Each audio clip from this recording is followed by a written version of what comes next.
Welcome to our podcast recording, where we'll be diving into an insightful conversation with three remarkable ladies who are my colleagues here at CDH Kenya Law LLP.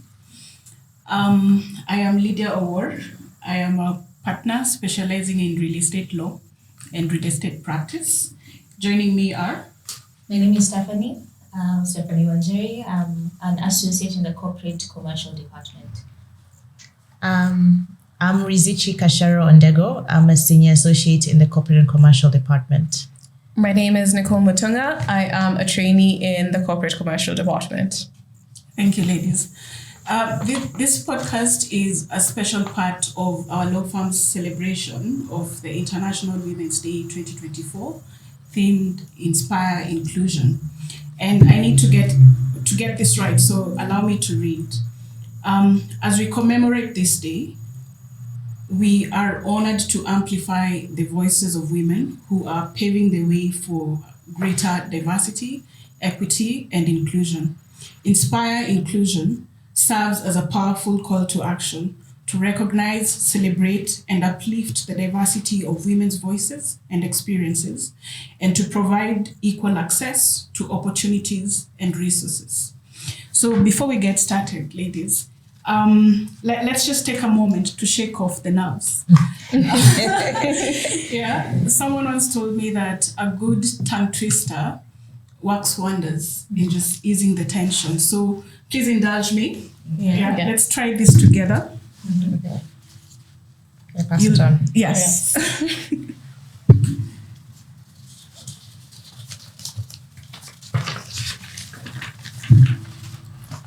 I think you can start with you, Nicole. All right. My tongue twister is: fierce females forge forward, fearless and fey. Bold women break barriers and blaze their way. She made it look so easy. Yeah, I have to go after that. Okay. Fierce females forge forward, fearless and fey. Bold women break barriers and blaze their way. Okay. So I'll give it a try. Fierce females forge forward, fearless and fey. Bold women break barriers and blaze their way. Wow, you made it so easy. So all right, so now that we've warmed up, let's just jump into today's conversation. And I should mention that the panelists are from, a diverse age group. So we are hoping to bring a diverse conversation, or diverse perspectives to the table. Mm-hmm. So without further ado, ladies, what is inclusion? What does it look like to you? What does it feel like? Yeah. I can start. So for me, inclusion is embracing diversity. It's looking at people from all walks of life, from different cultures, different genders, different religions, and embracing the differences and making sure that they're included in all aspects of life, as difficult and as complicated as it may be. Mm-hmm. Okay, and just to add to what Rizichi has said, for me, it also looks like progress because as we sort of go through generating more inclusion in life generally, and also in the workplace, the sort of categories that we've used to diversify what inclusion is have been growing. So once upon a time, it was just inclusion of women in the workplace. Now it's heading towards inclusion of indigenous communities and disabled people. And I'm just really excited about how things will progress in terms of inclusion. Oh, that's good. Yeah, and I think to add on that, as Nicole has said, the view of what inclusion is really expanding. And Kenya has been quite a bit on the forefront of making sure that they are aware of who needs to be included, who needs to be talked about, who needs a bit more special attention to make sure they're getting equal opportunities and that they're able to access that the same thing that everyone else has been able to access. Yeah. So I think I'm really proud of where we're going, all of us together. So what I hear you say is seen, heard, valued. Yes. Right? Yes. All right. So what are some of the barriers that hinder inclusion and how can we overcome them? I think some of the barriers is one of the things that hinders inclusion is our unconscious biases. Mm-hmm. We've all been brought up in ways in which inform our lack of inclusivity, and this needs to be taught out of people. A lot of training needs to be done to help people become more aware of their unconscious biases and how they can actively work towards including more people. And this could be women need to be in the kitchen, this is not a role for a woman, or something like, for example, law is a male-dominated field. So this unconscious biases is something that we really need to, that contributes to the lack of inclusivity. And I think to add on to that, it's also, I think, an added element that is a lack of representation at the decision-making tables. Who is there speaking for those who are not heard? Who is there saying, women can do this, highlighting women, the different skills that women have that, can implement policies, can change the workplace. The lack of representation, even though I agree with you, there's progress, I still think there's a lot of work to be done in that, area. Yeah. And I think one of the things that adds to your point, Rizichi, is that there's a lot of bureaucracy in the progress. So in just looking at how decisions are made, who makes those decisions, it does tends to take a very long time to do these things through some of the formal mechanisms, and it tends to lag behind and requires a lot of effort from those misrepresented groups or underrepresented groups. So I do think that trying to sort of widen the table and ensure that more people are included does sort of help that. Yeah, and in that way to eliminate that unconscious bias that we have, because there's someone who's speaking about it and making you aware of that voice in your head that's stating that women should be in the kitchen. Great. Maybe just to contextualize, what experiences have informed your understanding or perception of inclusion? Okay, I think for me, some of the experiences have been more negative. So generally, it's where my opinion is undervalued or just disregarded entirely because I am a woman, and it doesn't really matter how much I do to sort of prove myself. I feel like those are some of those experiences that I've had to learn from and just get some perspective on, and just understand that a lot of the times you can't really educate somebody who's fast in their ways. You can only educate those who want to learn and try and grow the table. So I think that's one of the experiences that have sort of formed my opinions. Okay. For me, it's being a mother. I'm a mother of 2 amazing babies. And it's sort of, okay, how do I phrase this? I've always been a career woman. I still am a career woman. And when I became a mom, there are these people coming to me telling me, oh, you can't have it all. You have to choose one or the other. And for me, that experience took me aback, being that I was raised completely differently, and people in our generation were raised to believe that we can achieve it all. But being a mother, I'm hearing now a different mindset come to me and be like, you can't actually achieve it all. So what am I choosing? What am I giving up? Because I actually don't want to give up a lot of things. So that experience is, right now I'm going through it. It's helping me push that barrier. Be like, no, I don't want to listen to that voice, and to rather go into the unknown and try and achieve and succeed in both, no matter how hard it is. You're talking about gendered expectations. Yes. Okay. I think to what Rizichi has said, as a daughter of now a career woman, somebody who really put her career forward, but also didn't lose sight of her family, she was able to play both roles really well.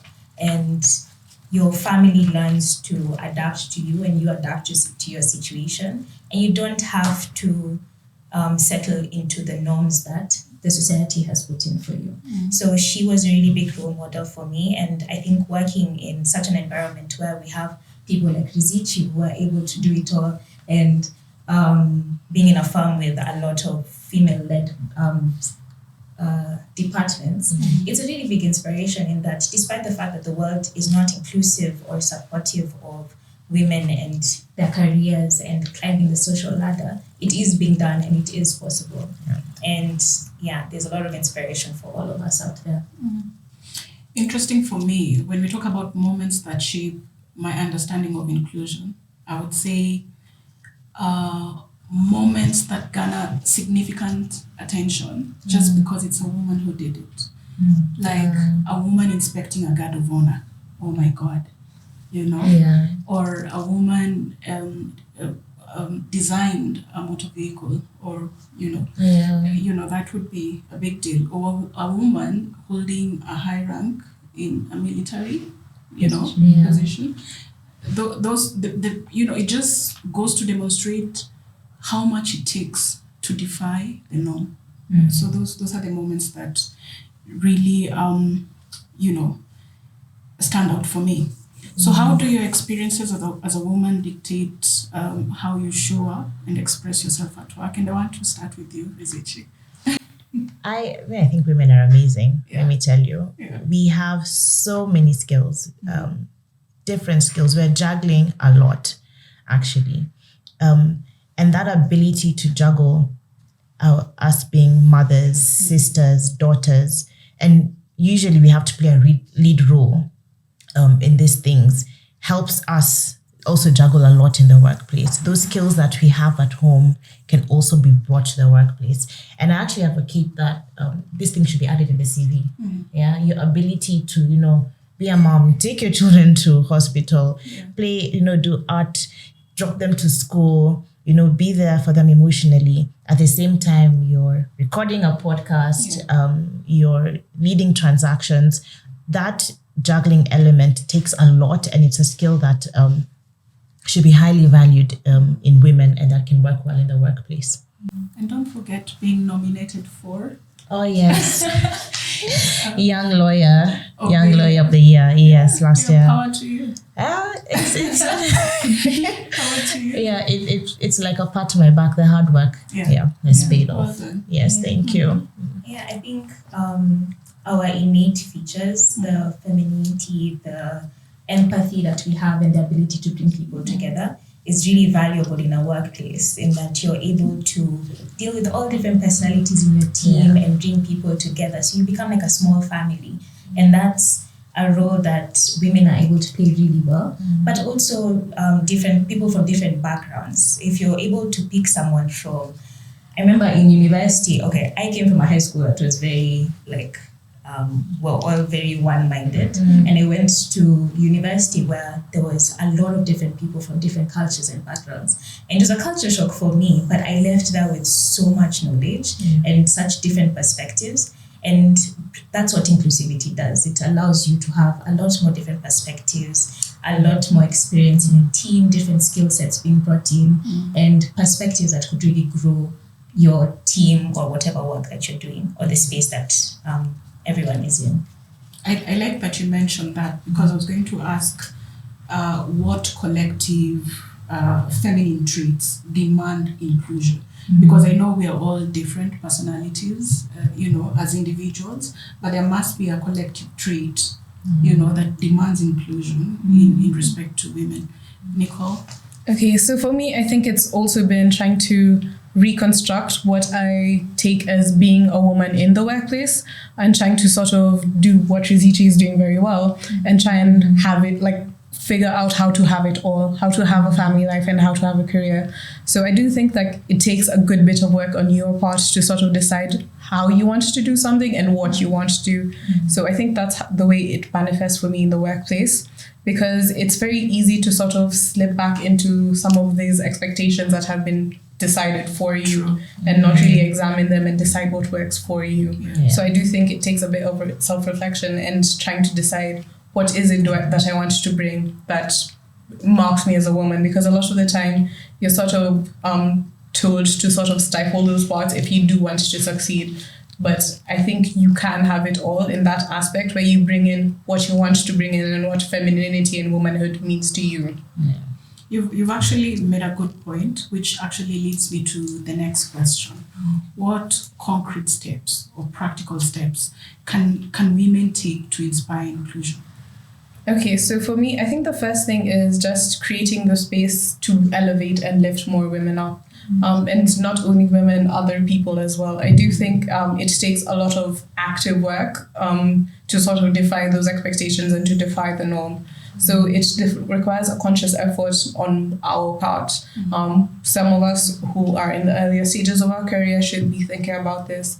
when we are in a position such as yours, Lydia, to sort of create that space for women and to try and create channels for people to succeed. Even this podcast episode is sort of doing that in its own way by giving each of us an opportunity to speak about this. So you're saying once I manage to open the door, I need to keep it open. Yes. For you. And maybe open a window as well. Yeah, you're also speaking to mentorship, I believe. Yes, I am. Yeah, I wanted to speak on the element of mentorship. Having different types of women, I'll say different women from different backgrounds will help, young people who are starting off in their career seeing where they want to head off to. Not everyone wants to be a mom, let's be honest. Not everyone wants to be a partner.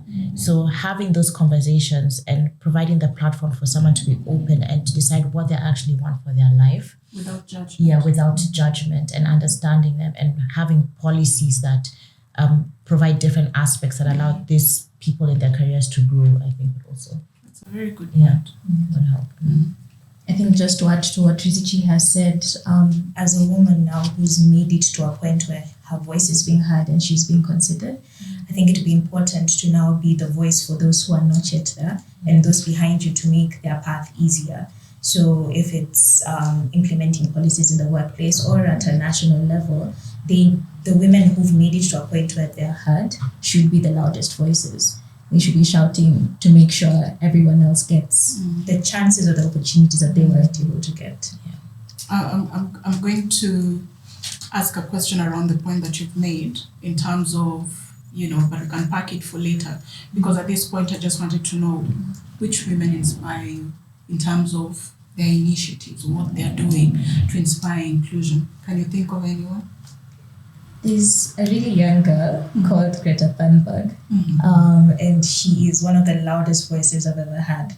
From such she's one of the biggest proponents of fighting against climate change and ensuring we maintain our environment. And she's not scared to speak her mind despite her age, her gender, standing in a room full of people who have decades of experience on top of her. But she's making sure that her voice is heard and her opinions are heard and making a very big difference for everyone. True, so, that's a good example. Yeah. She actually makes me question my youth. For me, it's Sirleaf, the first female president of Liberia. First of all, let me start off by saying there are many women that I admire from all walks. But for her, it's the fact that she was the first president and she actually made an impact and a change when it comes to women and equality. And she won a Nobel Peace Prize for that. She was vocal, she was fearless about being a woman, and she was a president as a woman. She didn't try to imitate a man. She embraced her femininity and the fact that she was a mom and the fact that she was a wife and though she was divorced. I really admire that, and the fact that, again, we say we can have it all, is that she's tried to achieve it all and she's doing it the best way that she can, and she's pulling up all women with her in that aspect. Okay. For me, I think it would be Angela Merkel. Coincidentally, I also chose a politician. But with politics being such a male-dominated space, it's very hard for somebody to sort of make their own mark, because it's very easy for somebody to just write you off. But Angela Merkel was at the forefront of European Union politics for 20 years at the very least. So I do think that's sort of admirable, trying to not only take up that role as the Chancellor of Germany, but also to succeed at such a level where she's recognized even for her accomplishments now. Yes. My woman of the moment is Gladys Wanga. I feel like she's doing a good job in terms of just proving that women in leadership can do a good job. We're now reading about the success of the event that's happening in Homa Bay, and I am from that county, and we're feeling her impact. We're very proud of that decision. So she's my woman of the moment. I think she's doing a good job in demonstrating that women can actually take leadership positions. So I started off by saying that the panelists are from different generations. I didn't say our age. I hope not. But from different generations, and the idea was to bring diverse perspectives to the table. So let me just ask: is there any? Do you think there's any value in intergenerational dialogue, in the context of the conversation around inclusion? I definitely do, because no person is a monolith for knowledge. So I do believe that the dialogue between people can make a huge difference in terms of what we know and what we can work on. Yeah.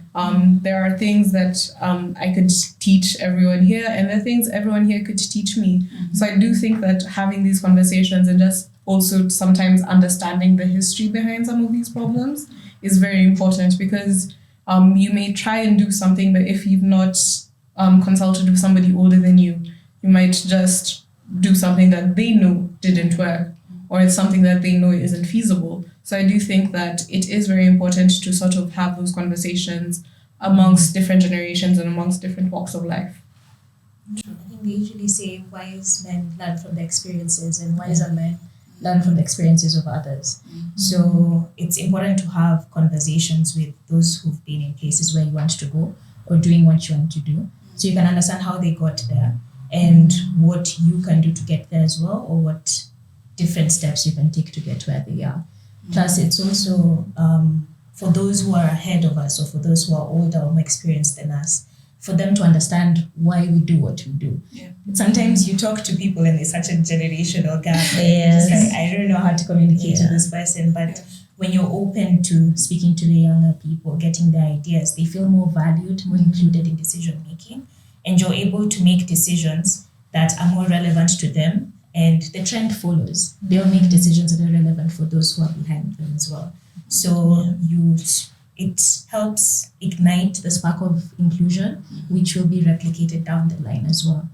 Yeah, I agree. Listening to and speaking to young people like the Gen Zs, you get a completely different perspective as to how they view a certain issue and as to how you approach it. It might be a bit extreme, or it might be like, hey, I don't know if I can do that as a millennial, but it brings a fresh aspect into some of these issues, and having an older generation, a younger generation actually sit down and converse on these issues can bring new novel ideas as to how to tackle them. True. So it helps connect the dots. Yes. It helps us learn from experiences and also project the future by understanding how the generation thinks and what we need to fight for in the future based on how we're progressing. Yes.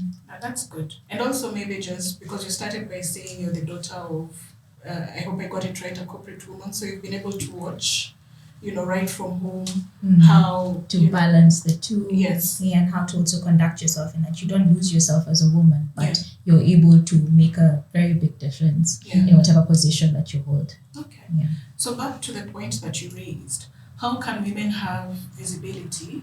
How can women who have visibility use their platforms to amplify unrepresented voices and promote inclusion?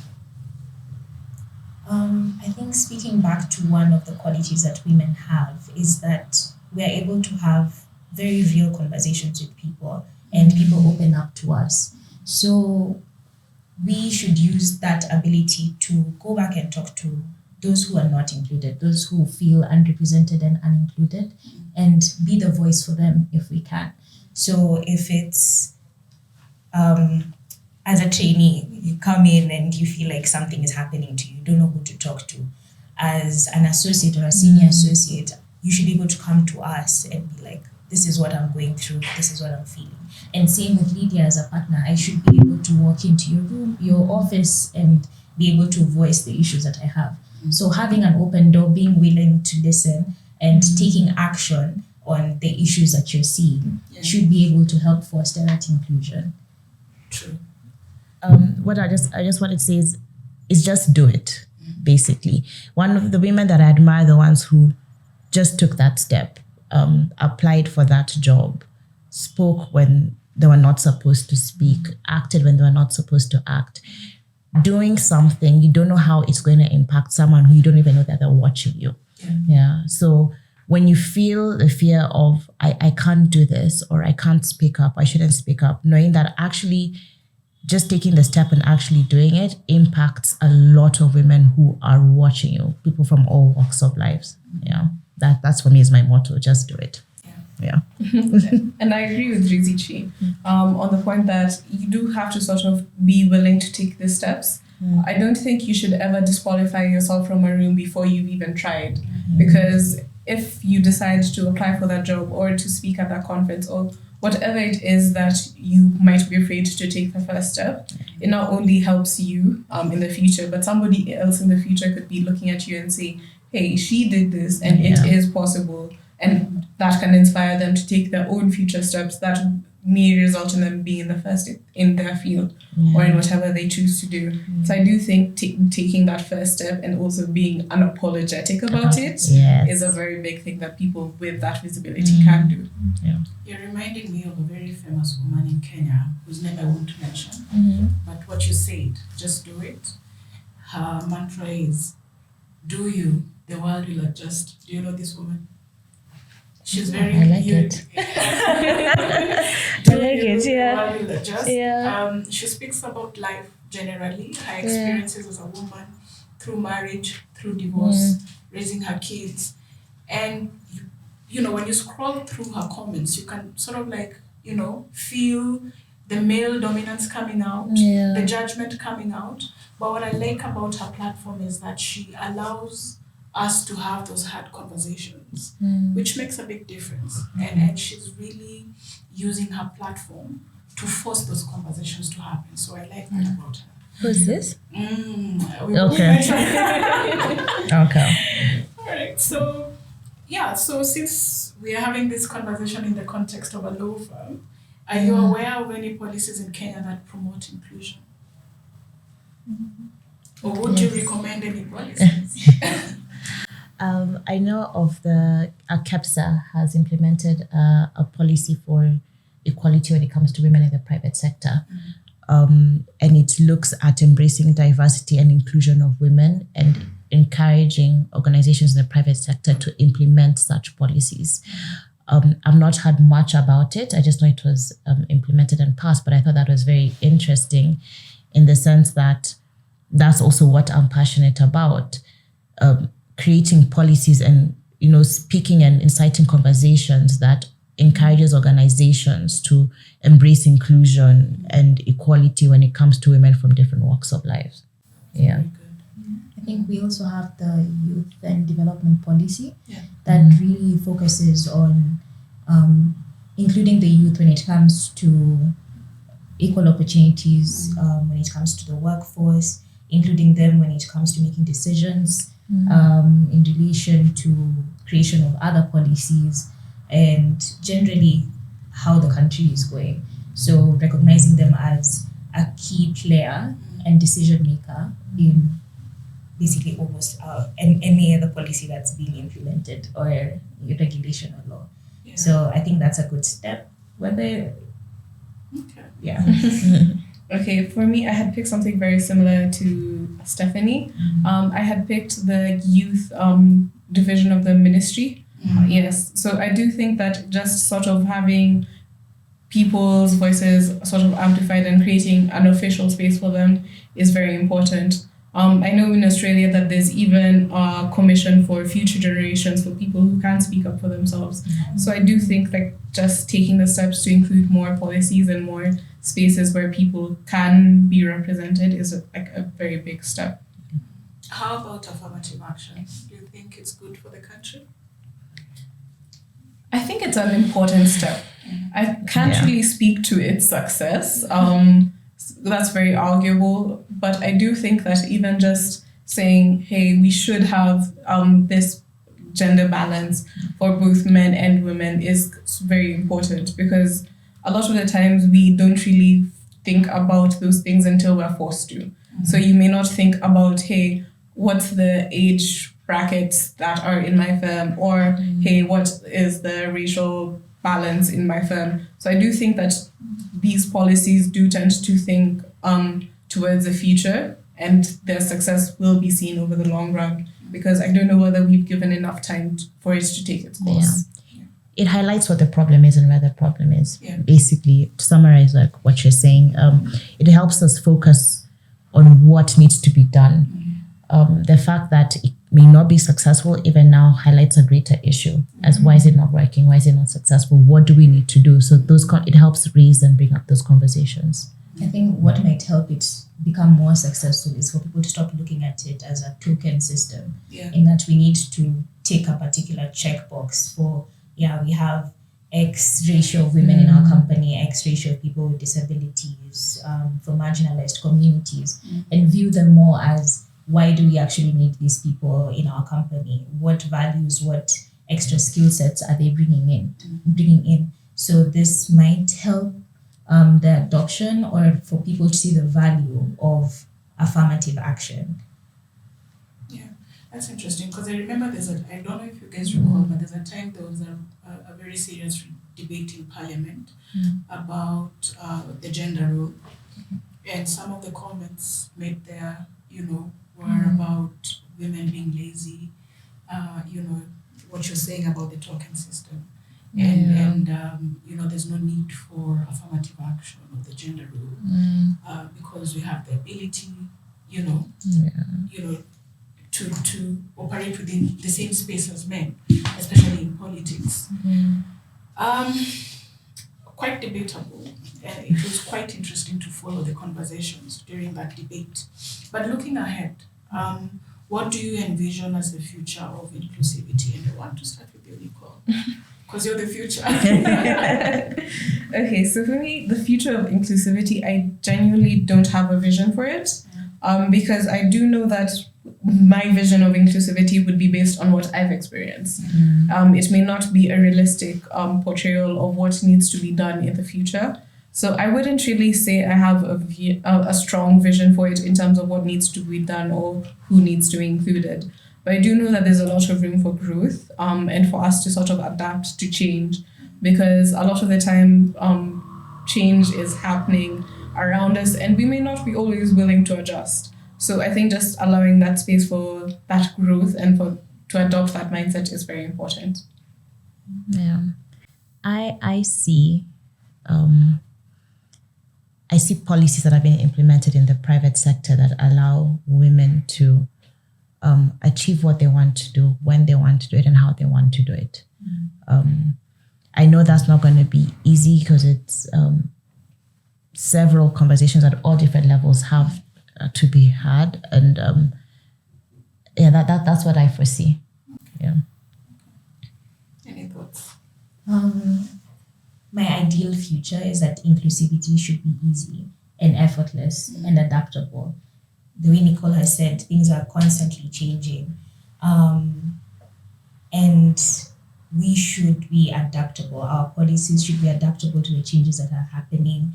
Corporate entities should be adaptable to those, and so should our policies, so that it doesn't take 10, 15, 20 years to see any effective change happening. People are suffering in between that period. So just cutting down the time, how long it takes for change to happen, for people to feel included, and for inclusivity to be so natural that it's not the biggest topic of debate. That would be my ideal future. Natural. I'm hoping for a future where women will no longer have to discuss issues like the glass cliff or breaking the glass ceiling because it's so hard. Not being given positions. Let's talk about the glass cliff if you can. The idea that mostly when a woman is allowed into a leadership position, there's a crisis. So you're already being set up for failure. And then, the ultimate conversation around it will be, women can't lead. But you are positioned for failure from the very beginning. I think it's embracing the different skills that we have. We are measuring women's skills and abilities against a man's. So when you measure it against that means we're not appreciating what women can bring to the table. Which means we're anticipating for her to fail. We're waiting for her to fail. But if we actually put both set of skills on the table and see how can we make it work? How can we make this leadership position work for her so she can bring the skills that are going to bring the change that a woman can bring? I think then the conversation of the glass ceiling will go. But now it's like we're doing comparisons between a man and a woman, or she'll be sick, or she won't do this, or she'll be too emotional about the situation. So, she's going to be weak, she's going to be lazy. That's when, of course, we're going to feel if we're comparing the skills. Yeah. Let me throw in something else in that conversation. Yeah. Because you're talking about the comparison between man and woman. How about the comparison between the unmarried and married? The woman who's taking care of a child and the childless woman. Yeah. I mean, that's also a very tricky conversation to have, because it's expected for the childless woman who's going to perform better, or is going to be more available or more responsive than the woman who has other responsibilities at home. So how do you create a policy that ensures that the woman who has other responsibilities at home has the flexibility to still perform at home and at work? Yeah. And how do you ensure that both this woman, or the woman who has more responsibilities or other responsibilities, does not drop the ball at work? I don't have the answer to that, at the moment. And these are conversations that need to happen. We all need to sit down and discuss, this is what I need. And the person at that table and say, but I need this. So how do we meet in the middle? How can we make it work? Yeah. Food for thought. Yeah. Any thoughts around that? I think most of what I've been told about being a career woman, or let's just say in this profession, is that if you're in the legal profession, don't worry, you'll get married late. Don't be in a rush. Then you have we've had this conversation, or you have somebody on the other end who are just like, you just make sure you don't forget to have a family or anything. So they don't go deeper to find out, is that what you want? Yeah. And also whether the workplace is conducive enough for you to be able to have the life that you want. So if I am to get married and get a child, is the workplace conducive enough for me to be able to bring up the child and still be able to perform at the same level as my peers? Am I being turned down for promotions because they're anticipating that, now that you're married, you're going to get children, so we're not going to promote you so that you don't slow us down? And that's why it's important for the policies to be flexible and for policies to be in place that allows you, as Rizichi has said, for whoever has a child, whoever is a mother, to be able to work from home or in a flexible manner so that they are able to perform at the same level as whoever is still in the office or hasn't reached that stage yet. Okay. And I do agree a lot with what has been said by both of you, because even if you look at the US, where obviously a lot more statistical research is done, the gender pay gap doesn't really exist between unmarried men and women. It generally exists when a woman decides to have a family and has to take a sabbatical. That's where now the gender pay gap is really seen. It's a very stark contrast. So trying to sort of deal with that expectation where you won't be getting promotions or you won't be considered for certain opportunities just because you are a woman who wants a family or who has a family. It takes a lot of conscious effort from the people ahead of you who are making those decisions to try and come up with a flexible schedule, to try and incorporate how can we accommodate you if that's what you want. And just trying to figure out in such a very busy profession how to balance both, because it is a very delicate balancing act. And just having those conversations, I do think is very important. Yes. I agree. Well, this has been a very interesting conversation, ladies. But I'd like us to conclude by examining some of the common phrases that we hear. I'll mention a few, and with a yes or no answer, you can share your view on whether it contributes negatively or positively to the conversation. Okay. So the first one is, you throw like a girl. Yeah. It doesn't. Oh, sorry. Does it contribute negatively? Yeah. So with a yes or no answer, Okay. share your view on whether it contributes negatively or positively to the conversation.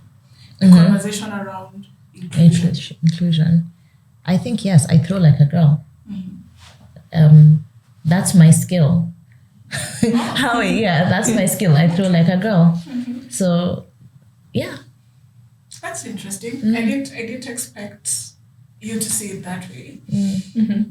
So what you're saying is let's embrace the fact that I threw like a girl. Mm. I may be able to do something else. That for me, using it as a weakness, again, it's comparisons of skill. You're comparing me throwing a ball to a man. I get you. Yeah. I hear you. Yeah, I do actually agree with that as well. That I throw like a girl, it's just like, yes, I am a girl. Yeah. I'm supposed to throw like a girl. That's what I am. Yeah. And just trying, like, it's never meant as a compliment. It's never, you Yeah. run like a girl, you throw like a girl. It's never meant as a compliment, but it's a factual statement. I will throw like a girl because Yes, I am a girl. girl. Yeah. Correct. That's good. That's good. Me too. No, I'm actually the phrase. Me too. Yeah. Do you remember when it was trending? Yes.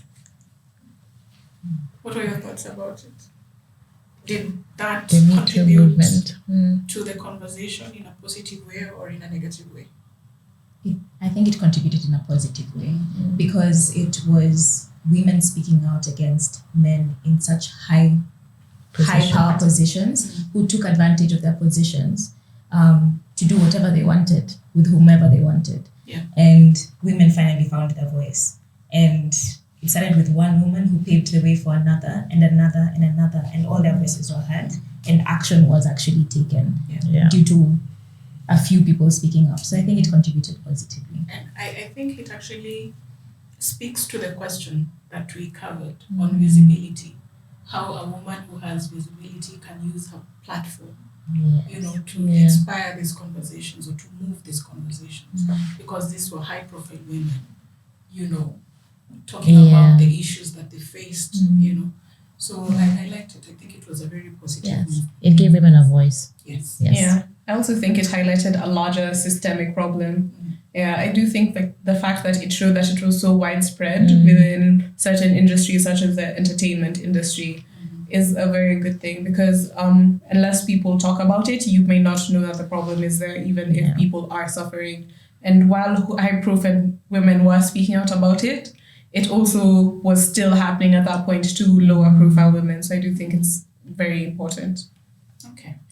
The third one is think like a man, act like a lady. Act like a lady, think like a man. Yes. Well, I think that statement was necessary for women to rise up the ranks. I'm talking from a corporate, private sector perspective. For you to have been provided with a chance, or for women to have been provided with a chance to sit at the table, they had to think like a man. Yeah. I think we have, even though there's some distance to go, we have enough women who can now help raise other women and bring them to such a position. So I want to challenge that statement and say, think like a lady and act like a lady. We no longer need to think like a man to go up the ranks. That was necessary then, but now we've adapted. Now we have women in positions who can help others go up. And I just want to challenge women now. Think like a woman and act like a woman. I like that you switched, your perspective towards the end, because I was going to ask whether it contradicts my previous statement. Yes, I know. Because my view is that it limits authentic expression as a woman. Yeah. I don't know. What do you think? I agree with you, Lydia. I do think that it sort of tamps down on what like some of the negative traits that are associated with women, such as I think Rizichi had mentioned women being overly emotional and not being able to lead. So I do think it can sort of over accentuate that. But I do think we're moving towards, as Rizichi said, think like a woman and act like a lady. So it's no longer a point where it's just that like women are not able to analyze things in a way that a man would. It's become abundantly clear that they can and that they are able to and are doing so. Yeah. Another common one is women are their own worst enemies. When it comes to mentorship and supporting each other, is that the statement? No, it's a general statement that we hear. Women are their own worst enemies. Again, it's using women's characteristics against them. Yeah, it's demeaning what I think are our strengths. we're not our own worst enemies. I think our skills are they're so special, they're so unique, they're so valuable. We just need to understand them. We just need to look at them and see how to capitalize on these skills, which we haven't done. Yeah. I think that's why it's important to have mentorship and intergenerational conversations. Because we're so different and so diverse, but women form the most tight-knit communities, friendships, and are the best in lifting each other up. So we're not our worst enemies. We're actually our best uplifters. So I think I would say it contributes negatively towards the conversation of inclusivity. I think it does, because even I think very recently I had it, repeated to me, but in a very subtle way, not expressly, but even in the context of what we do, negotiating contracts, etc., if it's between two women, there's a possibility that someone will say, we're not closing because it's women. Yeah. I find it so negative. She's just hormonal. What? Yeah, I hate that statement. It's biases, but you hear every time, like, oh, you get annoyed. Period. Like, she's just hormonal. Yeah. It means it's demeaning everything that you're saying or everything that you're doing. I think it has no basis at all. What factual basis are you making that statement on? How do you know I'm hormonal? How do you know what my emotions are? It's just to demean and to target. Yeah. I think it also dismisses whatever you're feeling or your reaction. I think it's a very big way to sort of detract from like the valid points that you may be making about a situation and say, oh yeah, she's just hormonal, it doesn't really matter. But it does matter, because these are things that are important. And just by dismissing the situation doesn't mean that my feelings around it are any less valid. I think it just detracts from the conversation and tries to detract any merit in what a woman may be saying. It completely deflates me when I hear someone say she's just hormonal. The last one is, that's not very ladylike.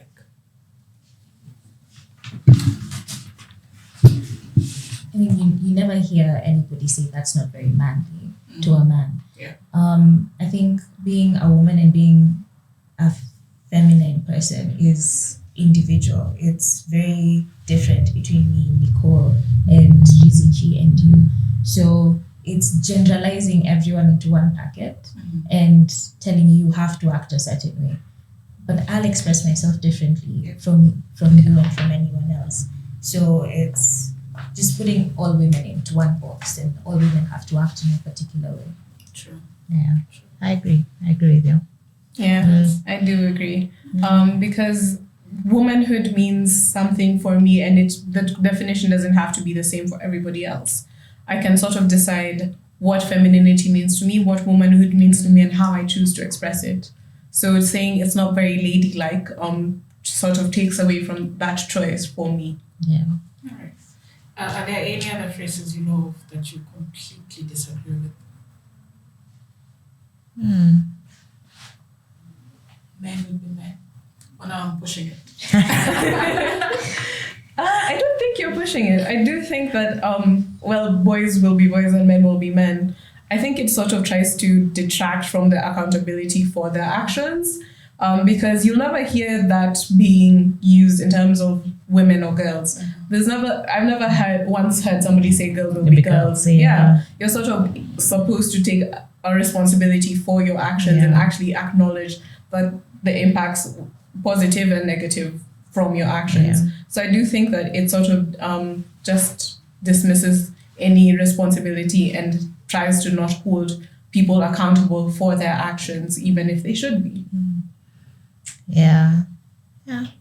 Okay, great. So I think I loved this conversation. There's a lot to learn, and I think we should continue doing what we can in our capacity to amplify the voices who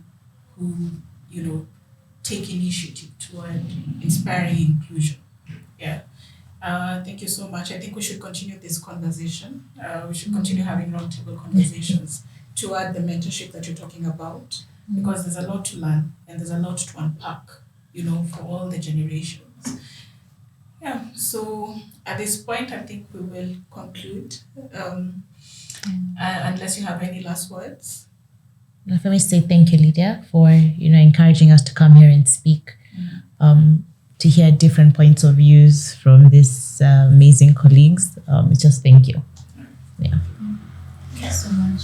So we can try Yes. inspire inclusion. Yes. Inspire inclusion.